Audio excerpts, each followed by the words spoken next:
Taking happiness seriously, your happiness now, happiness of future generations, that's what I'm going to talk about today. And actually I think it's the essence of sustainability. Good lives now and good lives in the future.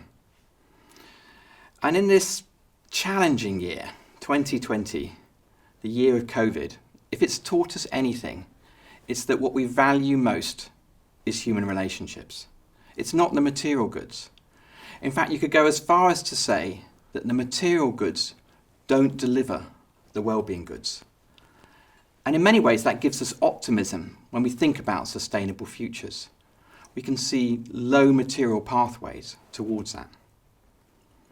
Now, I'm a statistician. I've been measuring people's quality of life, their well-being, and latterly their happiness now for about 25 years.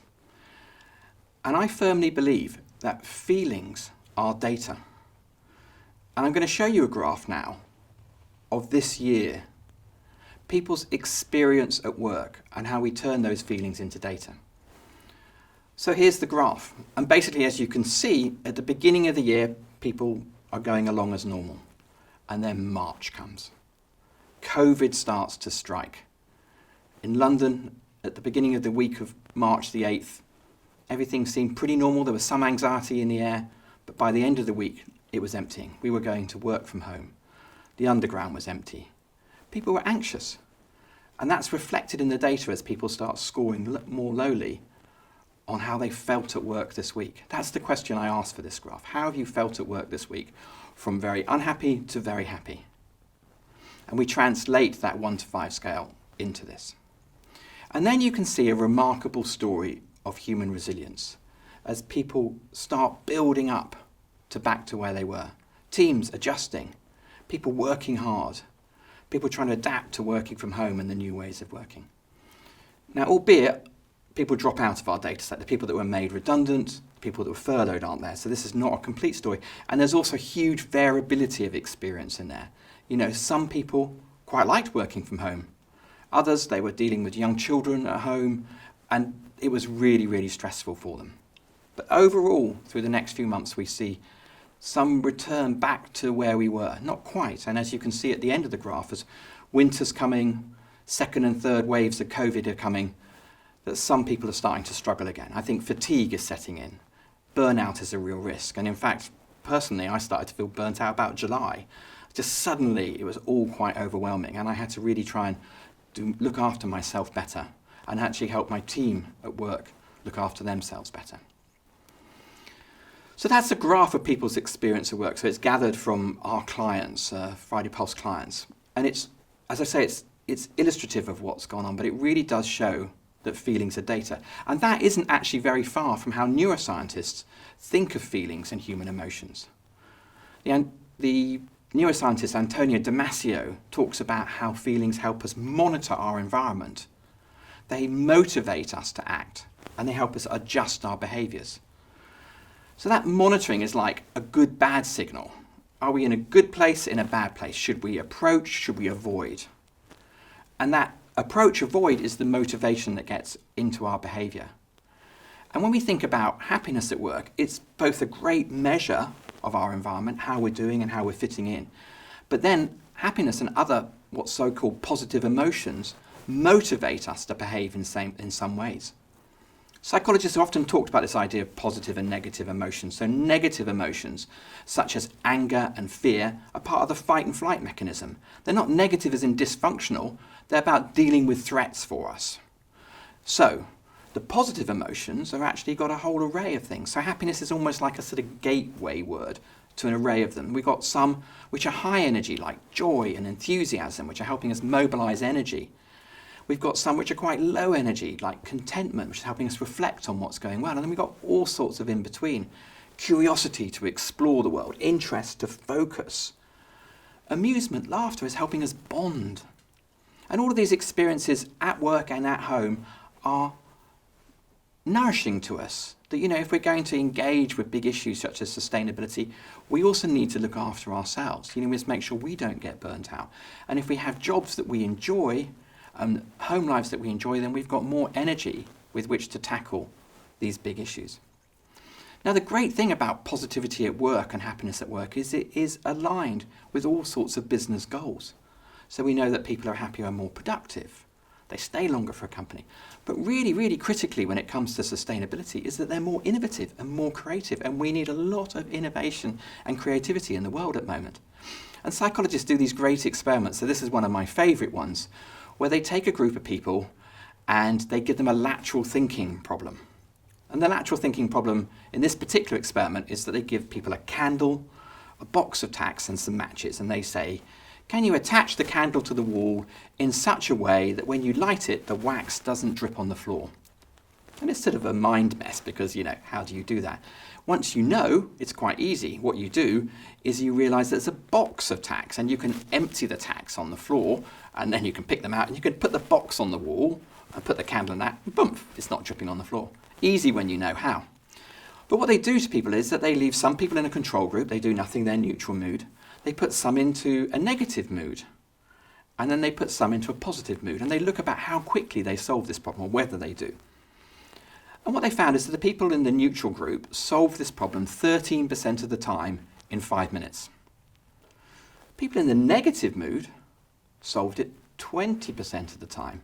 Now that's interesting. If people are motivated by negative emotions, they do actually become more innovative and creative than those that are neutral and passive. The environmental movement uses fear an awful lot to try and motivate people into behaviour. There is a degree to which that's successful.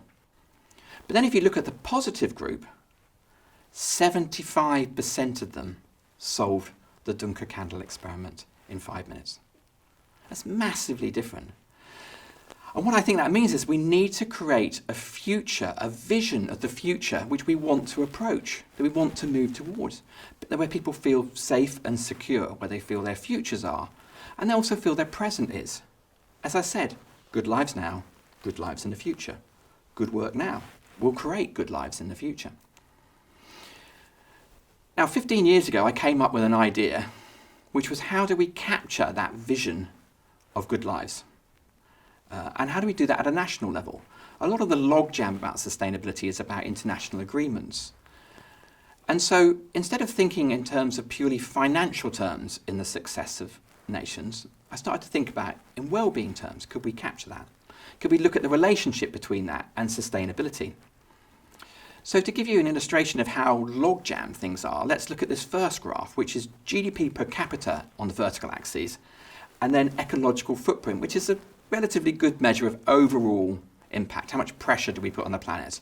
I know sustainability is a lot more complicated about that, but if you want to put it to one number, ecological footprint isn't a bad place to start. And what you see is the nations of the world. And you can see each of them is a dot.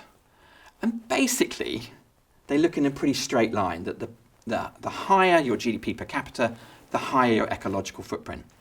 And that makes a very unpalatable pathway towards sustainability. It looks like instead of progress, nations have got to regress in order to get there. It's no wonder that things like the Paris Accord are difficult, and we've certainly seen some nations recently, wanting either to step out of it or struggling with those implementations because they feel they're going to have to go to the polls in their countries and say you're going to have to give up things.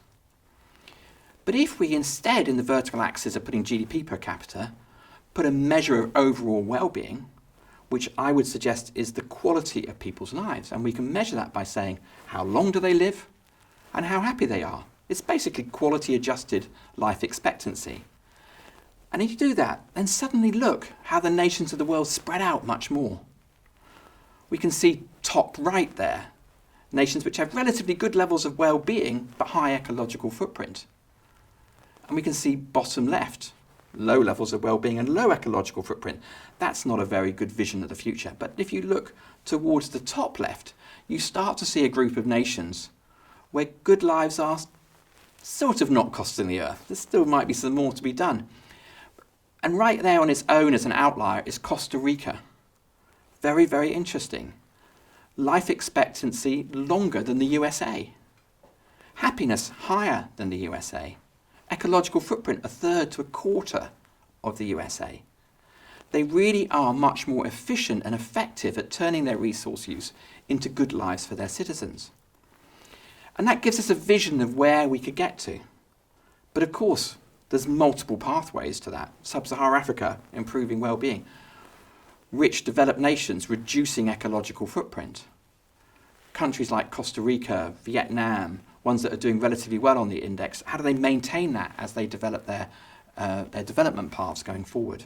They don't lose that sustainability that they're approaching. And as I said, we need a lot of innovation to get there. We need people to be working in teams together. And we've seen this extraordinary effort of people finding a vaccine this year, working together under pressure. They must be great teams, with a burning passion about what they were trying to do. We need to create that in sustainability too. And my research recently has been about how do you create good jobs for people? What are the key drivers towards that? I've done lots and lots of research, including a huge survey with Robert Half, actually, a recruitment agency, where we did 25,000 people globally in representative samples, and we looked at what their drivers of happiness at work were. And really it comes down to 5 things. We call them the 5 ways to happiness at work. So they are connect, which is that our relationships at work are critical for our happiness and our positivity. Be fair, which is that, if you're not treated fairly, fair pay, work-life balance, you don't even get into the space of happiness at work. Empower. We like to be able to shape our work, use our strengths. Challenge. We like stretch. We like learning. We like contributing. And finally, inspire. Being part of something bigger than ourselves. Feeling proud of the organisations we work with. And those 5 things, connect, be fair, empower, challenge, inspire, are the way to build good jobs. And if we align organisations with the purpose of sustainability and creating better futures for everybody, there really is a possibility that good work can create good futures. And if you want to think about your career, the work that you do, how are you doing on those 5 ways? How are you working towards goals, big goals that you're committed to? Not just exclusively sustainability, but they could be other ones too. Then actually, we've just created a free tool which we call Friday One, friday1.com, where you can go to and you can answer questions on those 5 ways, and it will give you a reflection on what you're doing. It acts a bit like a mirror showing you how you are, so that you can make better choices going forward. I'm very into the idea that if we reflect, then actually we can start making better choices. This is in a way where feelings are data, not necessarily even in numeric ways, they're actually reflecting on your feelings, how things have gone for you today, this week. You don't have to necessarily put them into numbers, but they are data for you to think about how you create a better future for you, for your family, and for the future. So, I think that good lives are possible. I think good work is possible. I think that we can create a future that we all want, where good lives don't cost the earth.